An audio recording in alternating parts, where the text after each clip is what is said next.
Hello. So I am currently at a garden at a elementary school in Mercer Island, Washington. A specific island I've been talking about, or garden I've been talking about, where I made a butterfly sanctuary. You can kind of see some of the artwork that I did right here. The butterflies and stuff, along with a good artist friend of mine and another artist friend who worked on the pond behind me.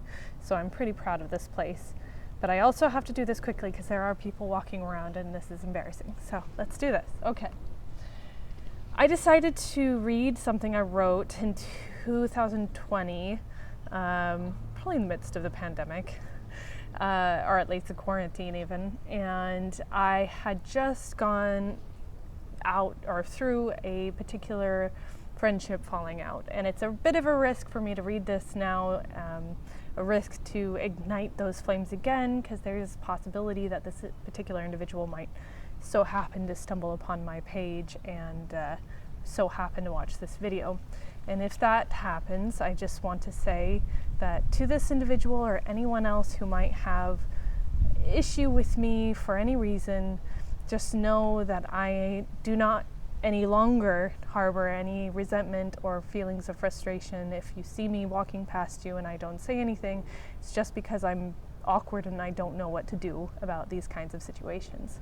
I'm always willing to have a conversation and to try to resolve things, even if friendship or rekindling of anything is impossible. I realize that. But I do think that resolving conflicts is always going to be on the table and possible, no matter what the situation is. So with that introduction, I will start reading what I wrote. And it's clear that I was very upset and frustrated by this point. So just know I don't feel upset or frustrated, but I do think what I have to say in this thing is important. All right, so I titled this Slut Shame. Somewhat recently, this is 2020, somewhat recently I wrote an excerpt detailing a moment in my life 9 years ago. What happened in this excerpt was a friend tirelessly teasing and criticizing me for my choice to remain a virgin until I was married. A common choice for young girls like me who have been raised in purity culture. It's just weird. How can someone be 22 and still be a virgin? I had written that, she said. Though no names were stated, this individual read the excerpt and took it badly. Very badly, accusing me of slut-shaming her. I wish I could say that it didn't bother me, but surprise, surprise, I'm only human. It wasn't the loss of the friendship that bothered me. It was on its last legs before she set fire to that bridge. It was being accused of something that I so vehemently have been fighting against for, 7, 8 years now? I cannot, nor will not, take back what I wrote. It happened, and it would be counterintuitive to ignore that it did. Nor could I change her mind on this matter. Often people will project unprocessed trauma that has congealed into hurt and bitterness. Only she can work through that. But like many things used against me, I decided to sit down, meditate, reflect, research, and then finally write about it. So, slut-shaming. What is it? Most of us with a device that connects to the internet have heard of such a phrase. It is often described as accusing an individual, usually a woman, of acting in a sexual manner that is unseemly to the accuser. See how ambiguous that is? A woman can be slut-shamed for what she wears, to her sexual preferences, to how many partners she's had, to how many men who have shown interest in her, just simple rumors, etc., etc., etc. The word slut is an old word. Feels weird to say this in an elementary school. I swear there's no kids here. The word slut is an old word. It used to be used on women, of course, who has been seen as lazy and lying about the house, shirking their feminine duties. A little different from how we use it now, but I can see the evolution. It is a word that is a part of a long and healthy tradition of controlling women. It is a form of abuse that is linked to rape, assault, the concept of virginity, purity, property, fertility, etc. If my friend had listened to a word I said after the rape I often talk about now, she would have remembered that I condemn purity culture. I condemn the concept of virginity. Both things have led to the unfathomable weight that was my guilt after assault, along with many, many other women who have climbed out of the filth that is evangelical purity culture. Yes, slut shaming is ugly and tired and ridiculous. Judging people for their personal consensual habits is what is shameful. But there is another side to this disgusting sexist coin: judging people for doing the opposite. I'm sure that many of you have also heard that women are always stuck in the rock and hard place of the prude or the whore. You refuse to be touched for whatever reason, religious or no. You're a tight, frigid prude. If you are touched consensually or no, you're a whore.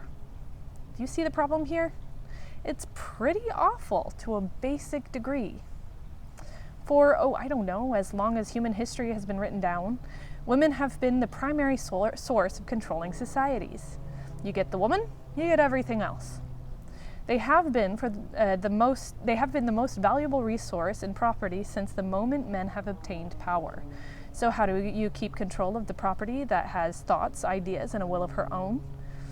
To be able to control women and her womb, which is the beginning and end of societies, you have to create some psychological warfare.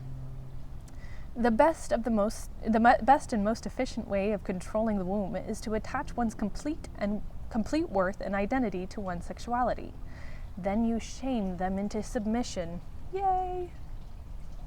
The purity culture follows this theme, getting young girls to fear that they'll be devalued as a human being if they partake in sexual activities with anyone other than their husband is another method of control. I can personally attest to how much this mentality distorts one's view of themselves to the point of physical illness and pain. I remember not being able to eat for 3 days and literally vomiting a sandwich I was trying to force down my throat, all because I had thought I had been ruined. Sounds super fun, doesn't it? Can you imagine, even for a moment, trying to pressure someone who has this so ingrained in their psyche to have sex when they didn't want to, when they weren't ready? Can you imagine trying to make them feel childish, boring, or unwanted? That's also how I felt when I was relentlessly teased for my life choice of not partaking. Key words here: my choice. Sexual shame is abhorrent and needs to stop. But we feminists, we women who have been hurt by antiquated ideologies that link our worth to sex, need to stop attacking each other with unfounded accusations. It's not helping our cause. Yes, victims can be victimizers. Perpetrators can change. Many of us who don't have power still can abuse the powerless. Mistakes are what makes us human. Owning up to those mistakes makes us better than human. Lashing out and breaking alliances because we can't face our own mistakes doesn't fit the bill. Women need other women. Let's try to be better from now on. Okay, I'm quick. All right, so final thoughts before I quickly end. I think reading outside is a good idea because I'm so nervous somebody's going to walk in. So quick thoughts. I obviously was hurting during this time, very frustrated. I was hurting because the concept of female solidarity had been ever present in my mind since 2011 when I had been assaulted. And a lot of my friends and other women who were not my friends did not react very well to the experience. And it always kind of stuck with me and bothered me. And, I've had some conflicts and falling out of people I thought I had been close to since then, and it just perpetuated this frustration of why is this happening? These women who are supposed to be avid feminists are actually quite cruel to each other. And so I've been thinking about it and meditating, and that's why I have been writing the story about my experience of assault in 2011 that I'm still working on. Finally moving on to draft 3. Yes, I have been working on that much.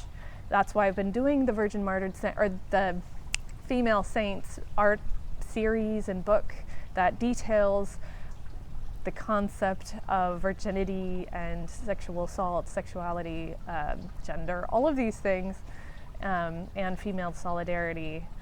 and why I have the Something Meaningful page on Facebook and on Instagram that shows small excerpts of my long form text, of which I still don't know what I'm going to do with, but it's very therapeutic for me. And why I write these things down is because sometimes I don't really know fully how I think and feel about something until I have. So I definitely recommend it. But know that we are a world that is in a lot of pain and have been. That's not really anything new or different. And the only way that we can start making the correct movement forward is if we actually start talking to each other. Because most of us are on the same side, but we create conflicts unnecessarily and create unnecessary pain because we're already in pain.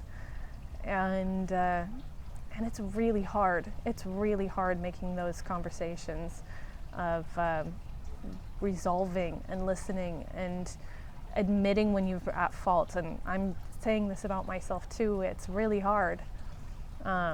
Acknowledging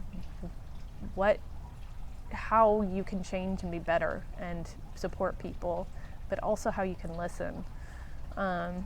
So let's get on that. Let's try to help each other heal, right? All right, well, that's enough of my preaching. Sorry, guys. All right, until next time. Love you all.